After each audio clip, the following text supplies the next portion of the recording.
जय हिंद।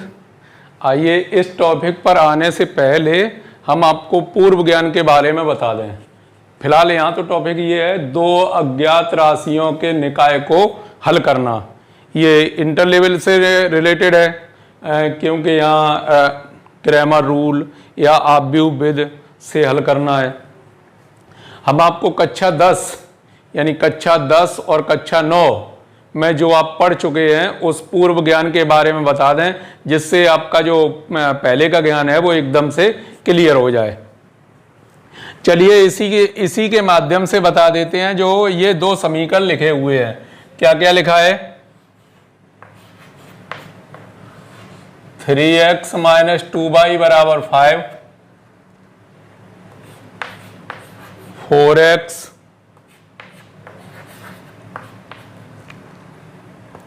+ y = 14। ये दो समीकरण लिखे हुए हैं। इन दो समीकरण में जो रैखिक युगपत समीकरण लिखे हुए हैं, इन दोनों की यदि प्रकृति के बारे में भी पूछा जाता है और आपसे हल भी करवाया जाता है तो आप किस तरीके से हल करते हैं। सबसे पहले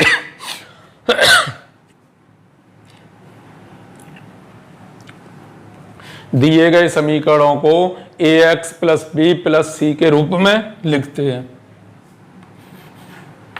3x - 2y - 5 = 0, 4x + y - 14 = 0, a1x b1y + c1 = 0, a2x + b2y + c2 = 0 से तुलना करने पर इनसे इनकी तुलना कर दी तो यहां देखेंगे x की जगह तो x रखा है, a1 की जगह क्या रखा? 3, a1 = 3, b1 की जगह क्या रखा है? चिन्ह सहित क्लियर करते हैं। c1 की जगह क्या रखा है? -5, a2 = 4, b2 =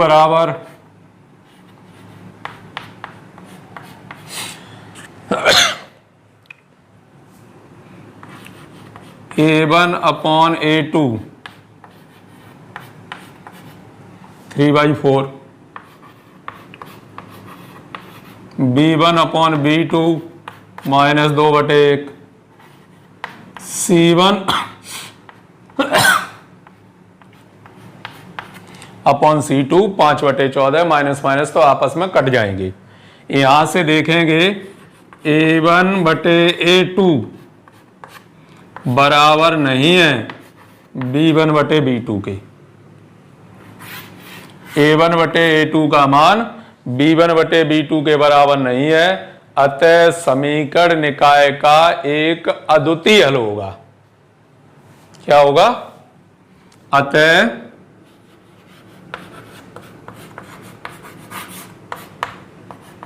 समीकरण निकाय का एक अद्वितीय हल होगा।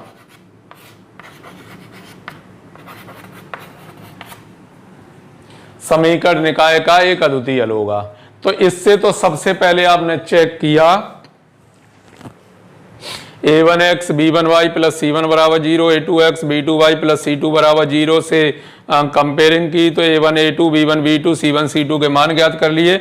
a1/a2 3/4, b1/b2 -2/1, c1/c2 5/14 मान निकाले तो a1/a2 = b1/b2। ऐसी कंडीशन में क्या? समीकरण निकाय का एक अद्वितीय हल होगा। अद्वितीय हल होगा। अब इसे हल करेंगे तो x और y के यूनिक मान निकलेंगे, यानी केवल और केवल वही हो सकते और कोई नहीं होगा।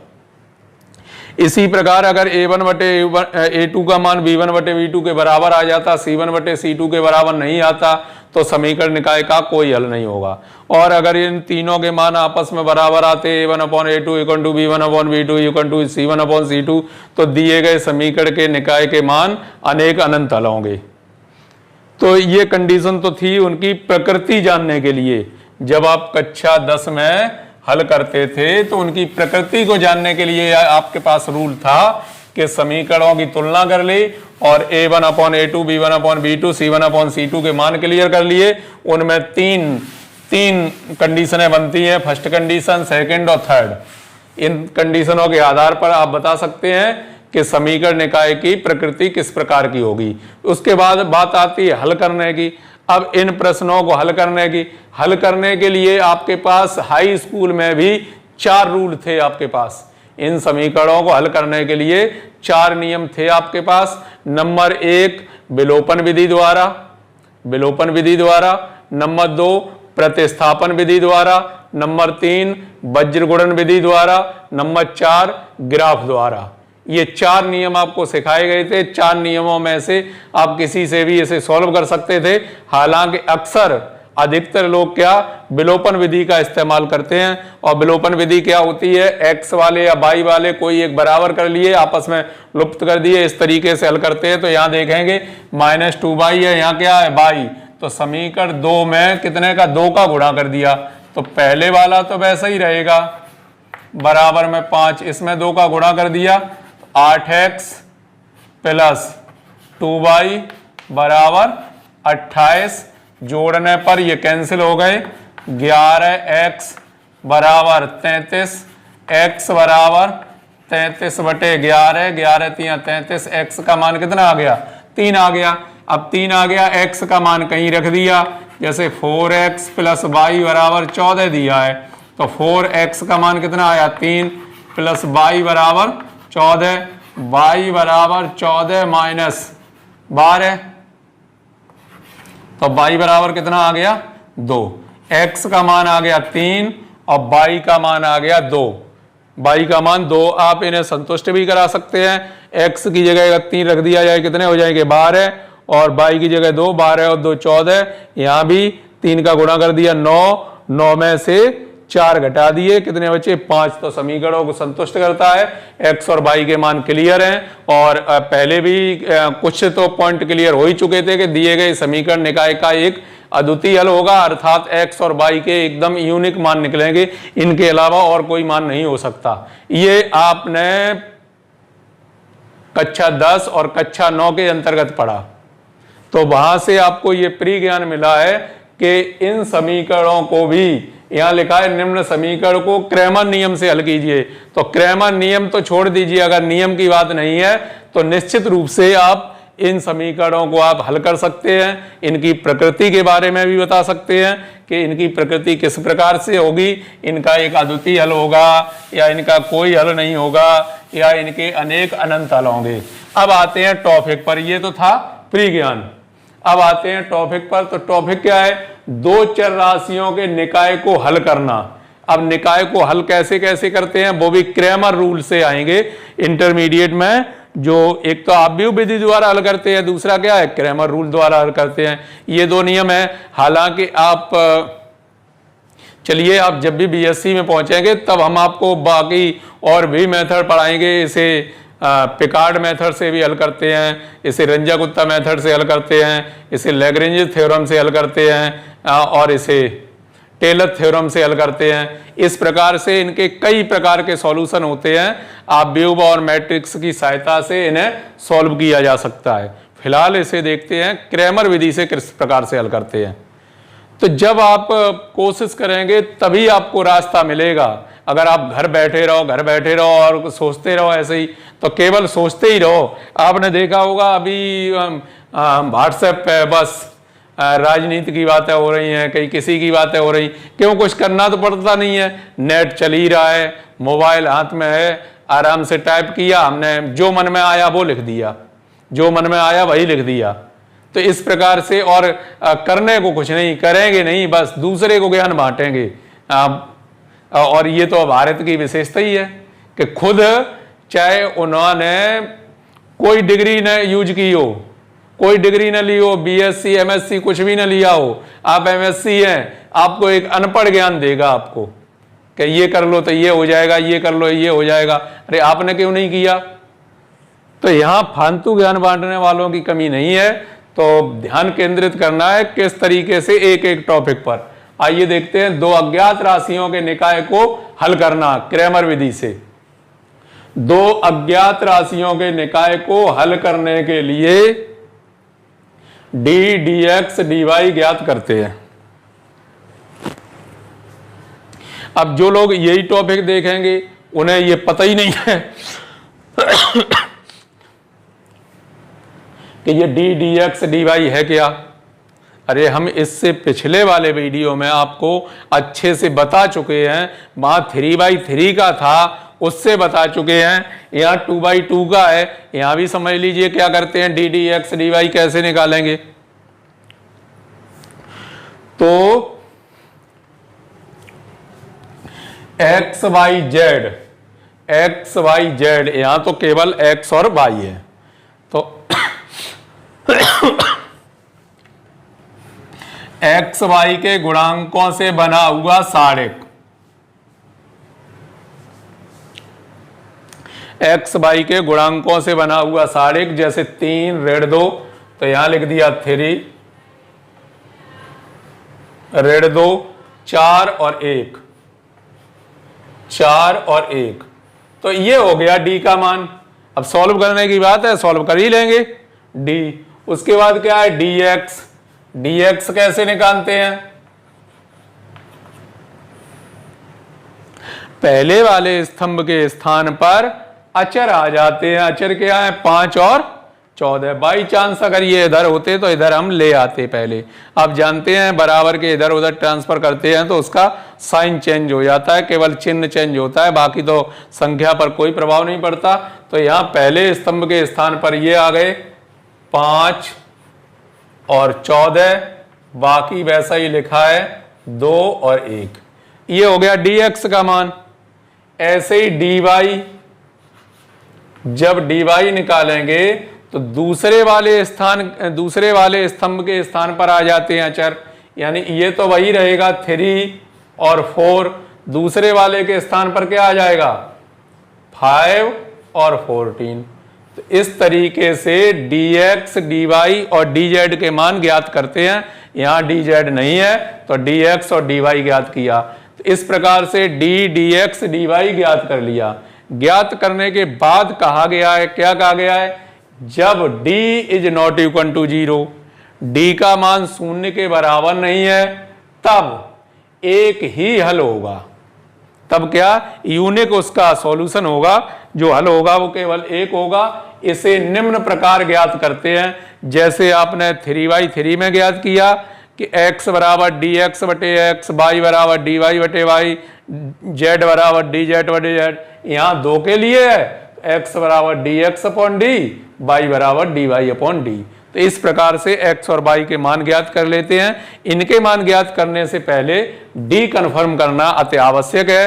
क्यों, अगर आप d क्लियर नहीं करेंगे तो अपॉन में d है तो d का मान भी रखना है, और बाई चांस ये 0 आया तो ये अपरिभाषित हो जाएंगे, कोई हल नहीं मिलेगा आपको। सेकंड पार्ट, यदि d बराबर 0 तथा dx dy is not equal to 0, अगर d का मान तो 0 है लेकिन dx dy का मान 0 नहीं है, तब समीकरणों का कोई हल नहीं होगा। ऐसी कंडीशन में ये समीकरण हल नहीं होंगे, अर्थात या तो x x कट जाएंगे या y y कुछ बचेगा ही नहीं, तो समीकरण निकाय का कोई हल नहीं होगा। थर्ड पार्ट, यदि d बराबर 0, d का मान 0 है, dx dy dz सभी 0 हैं, तब समीकरण निकाय के अनेक अनंत हल होंगे। तब समीकरण निकाय के अनेक अनंत हल होंगे। तो यहां भी और आप व्यू विद से जब समीकरणों को हल करते हैं तो वहां भी सबसे पहला काम है कि आप उसके सारिक का मान ज्ञात कीजिए। सारिक का मान ज्ञात करने के बाद वहां पहचानते थे कि मैट्रिक्स सिंगुलर मैट्रिक्स है या नॉन सिंगुलर मैट्रिक्स है। जब क्लियर हो जाता था नॉन सिंगुलर मैट्रिक्स है, तब उसका क्लियर होता था कि आप ए इनवर्स ज्ञात कर सकते हैं। ऐसे ही यहाँ भी डिटरमिनेंट ए क्लियर करना बहुत आवश्यक है।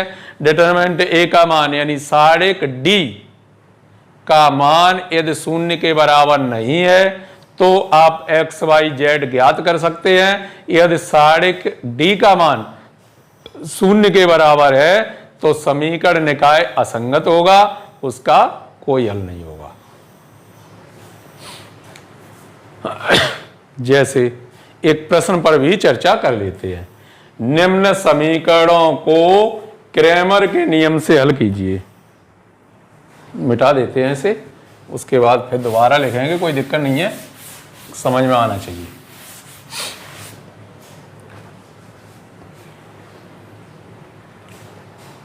निम्न समीकरणों को क्रैमर के नियम से हल कीजिए। ये दो समीकरण दिए गए हैं, इन्हें क्रैमर रूल से हल करना है। हमने आपको बता चुके इनके सॉल्यूशन, अगर इन दो समीकरणों को हल करने के सॉल्यूशन पूछे जाएं तो कम से कम 20 हल हैं इसके। 20 तरीके से इसे हल किया जा सकता है। हाई स्कूल में ही आपके पास 4 मेथड थे, हाई स्कूल में आपके पास 4 मेथड थे। उसके बाद इंटरमीडिएट में आपको 2 मेथड मिल चुके हैं, क्रैमर रूल और ऑब्यूबिस से। और भी जानना चाहें तो 6 रूल तो ये हो गए। इसके बाद आगे बीएससी में आपको कई मेथड मिलेंगे। कुल मिला के जब आप हायर एजुकेशन यानी एमएससी बीएससी में पहुंच जाते हो तो सवाल तो यही रहते हैं, बस फिर रूल चेंज होते तरीका। तो हमने कई बार आपसे कहा है प्रश्न का आपको तरीका आना चाहिए, प्रश्न से कोई मतलब नहीं है। प्रश्न में तो संख्याएं चेंज हो सकती हैं, अभी यहाँ 3 दिया, अभी 5 होगा, 7 होगा, 9 होगा, वो तो चेंज हो जाएगा। लेकिन मेथड जब आएगा तो आपका एकदम से क्लियर होगा। चलिए देखते हैं। तो 2 चर राशियों पर आधारित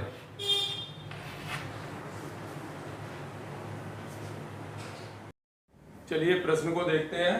प्रश्न दिया गया है 3x - 2y बराबर 5, 4x + y बराबर 14। इसे क्रैमर रूल से किस प्रकार से हल करेंगे?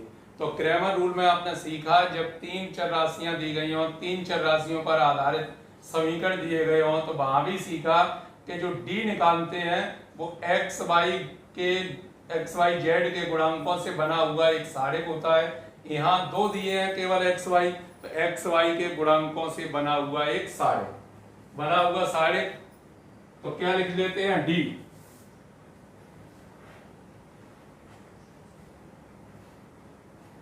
d तो d का जो मान मिलेगा, d का मान कितना मिलेगा 3 - 2 4 1।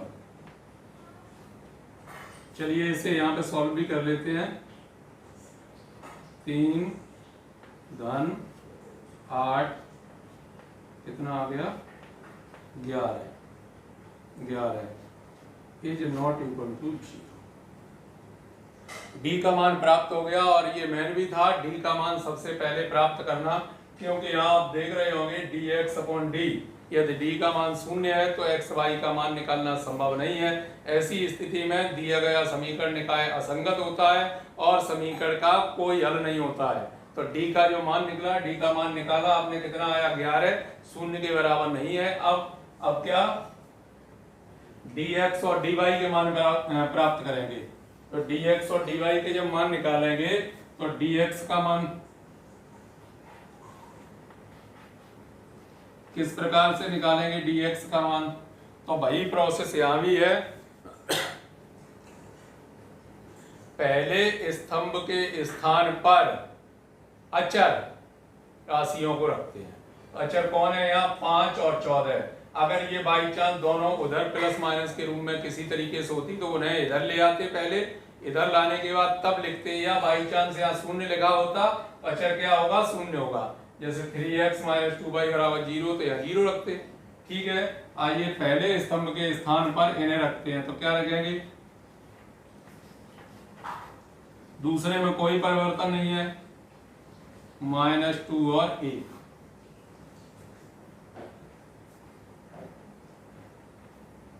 इन्हें भी हल कर लेते हैं। 5 प्लस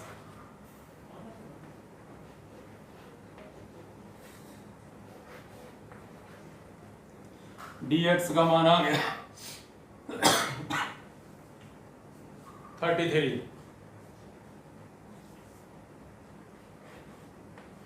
dy का मान निकालेंगे।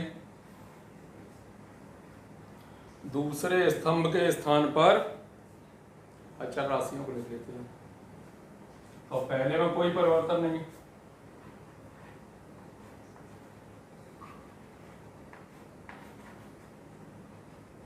दूसरे के स्थान पर लिख दिया। इन्हें सॉल्व करेंगे।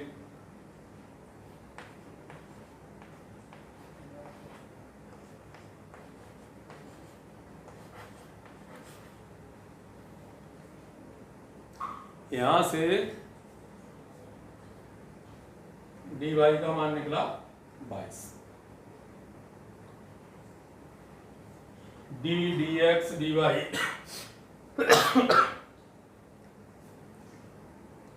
तीनों मान प्राप्त हो चुके हैं। अब यहाँ से बिल्कुल आप x कैसे निकालेंगे, x को निकालने का तरीका है dx अपॉन d, dx का मान कितना आया 33/11, कट जाएंगे कितने बार 3 बार, x बराबर 3, और y निकालने का तरीका क्या है dy अपॉन d 22/11, कितने बार कटेगा 2 बार, यानी y का मान आ गया। तो x और y के मान आपने ज्ञात कर लिए। किस तरीके से x और y के मान आ गए, x का मान आ गया 3, y का मान आ गया 2। तो इस प्रकार से इन समीकरणों को आसानी से क्रैमर विधि से हल कर सकते हैं। 2/2 का दिया गया तो d dx dy ज्ञात करते हैं। यदि 3/3 का 3 चर राशियां हैं तो d dx dy dz। अगर ये जरूरी नहीं है कि x y z ही चलते रहें। यदि समीकरण ABC के रूप में दिया है तो dA dB dC निकालेंगे। यदि समीकरण UV W के रूप में दिया है तो वैसे ही du dV dW के रूप में यहाँ पर सफिक्स में लिखेंगे, जिसके भी पदों में समीकरण दिया हो।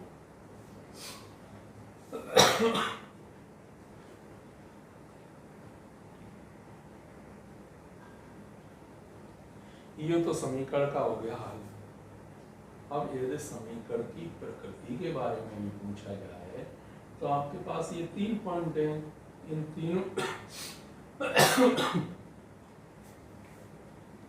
इन तीन पॉइंटों के अंतर्गत देखिएगा कि कौन सा पॉइंट इसे फॉलो करता है।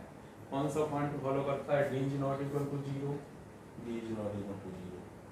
यहाँ भी 0 है, यहाँ भी 0 है, तो ये दोनों हो नहीं सकते।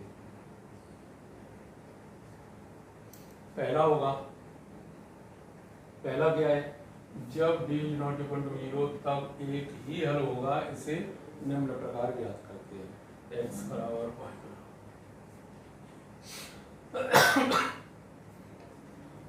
इस तरीके से आपने ज्ञात किया। ज्ञात करने के बाद d का मान 0 के बराबर नहीं है तो आप लिख सकते हैं एक्स्ट्रा है दिए गए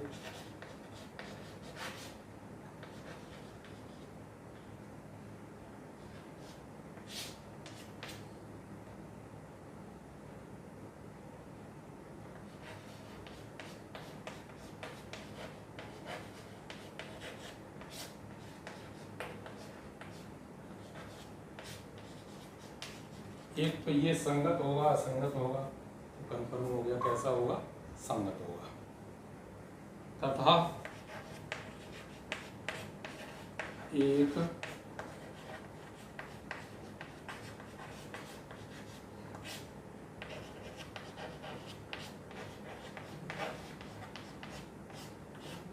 अद्वितीय हल होगा। तो यही विशेषता है क्रैमर रूल की। क्रैमर रूल की विशेषता है कि वो उसकी प्रकृति के बारे में भी बताता है कि उसकी प्रकृति किस प्रकार की होगी और उसका सॉल्यूशन भी उपलब्ध कराता है। जबकि जो आपने आव्यूह से प्रश्नों को हल किया था तो वहाँ केवल आपके पास सॉल्यूशन था और यहाँ इसकी प्रकृति के बारे में भी जाना जा सकता है। और x और y का मान भी आसानी से ज्ञात किया जा सकता है। ठीक है, आ गया होगा समझ में। एक बार रिपीट कर देते हैं। दो अज्ञात राशियों के निकाय को हल करना। दो अज्ञात राशियों के निकाय को हल करने के लिए सर्वप्रथम d dx dy हो सकता है तो dz सभी ज्ञात करते हैं। अगर 3/3 का है तो dz भी आएगा। फिर दो के ही बारे में बात कर लेते हैं। दो अज्ञात राशियों के निकाय को हल करने के लिए d dx dy dz ज्ञात करते हैं। जहां d x y z के गुणांकों से बना हुआ सारिक है, dx प्रथम स्तंभ के स्थान पर जब अचर पदों को रख दिया जाता है तो उसे dx से निरूपित करते हैं। ऐसे ही dy जब द्वितीय स्तंभ के d के द्वितीय स्तंभ के स्थान पर अचर पदों को रख दिया जाता है उसे dy से निरूपित करते हैं। इस प्रकार से d dx और dy तीनों मान प्राप्त कर लेते हैं। मान प्राप्त करने से पहले चेक करते हैं d का मान। d का मान निकाला तो d is not equal to 0। जब 0 के बराबर नहीं है तो समीकरण निकाय का एक अद्वितीय हल होगा, यानी यूनिक नंबर आएगा। x का भी यूनिक नंबर आएगा और y का भी यूनिक नंबर आएगा। जो भी आएगा उसके बाद चेंज नहीं हो सकता। चाहे मेथड आप कोई भी अपनाएं, चाहे वो मेथड हाई स्कूल का कोई रहा हो या इंटरमीडिएट का हो या और बीएससी एमएससी का हो, लेकिन x और y के मान वही निकलेंगे। ऐसे मान को कहते हैं एक अद्वितीय हल। एक अद्वितीय हल होगा। d का मान निकाला, dx को सॉल्व किया, dy को सॉल्व किया। सॉल्व करना जानते हैं 2y 2 का होता है, तब सबसे पहले ऐसा गुणा करते हैं तब धनात्मक, और जब इस तरीके से गुणा करते हैं तब ऋणात्मक चिन्ह आता है। तो इस प्रकार से dx dy d का मान निकाल लिया। d का मान आया 11, dx का मान 33 और इसका मान 22। तो x और y के मान क्लियर हो गए। जब d का मान 0 के बराबर नहीं है तो दिए गए समीकरण निकाय का एक अद्वितीय हल होगा। अद्वितीय हल होगा और समीकरण निकाय संगत होगा। दूसरी कंडीशन में d का मान 0 है,